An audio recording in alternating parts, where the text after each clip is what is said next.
պետությունը նրա համար է ձևավորվում, տվյալ ազգի կողմից, պետությունը նրա համար է ստեղծվում, որ ինքը պահի այդ ազգի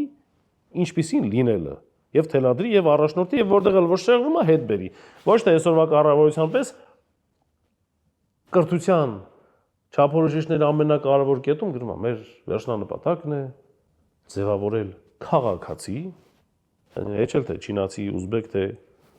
հայ, դրանց չեմ մեղադրում, նսեմ ասում, չինացիներին ինչքան հացուպաներ պիտի ուտենք հասնենք իրենց աշխատասիրության մի կողմ։ Այսինքն մենք ասում պիտի ունենանք քաղաքացի, որը գիտի իր իրավունքները եւ պարտականությունները, համակեցության կանոնները։ Դա կարևոր բաներ են, բայց ոչ ամբողջական։ Գերագույն, հա, այսինքն այսօր իրենք դա են դրել։ Ես ինչքան թերթում ես չկա ազգային պատկանելությունը, չկա հայ լինելու հարցը։ Գիտեք ինչն է խնդիրը։ Որտեվ դրանից առաջ էլ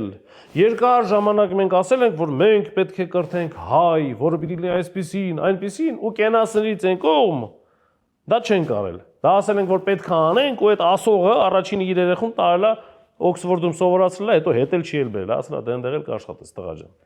Ես հավաքական պատկեր եմ ասում, որը եղել է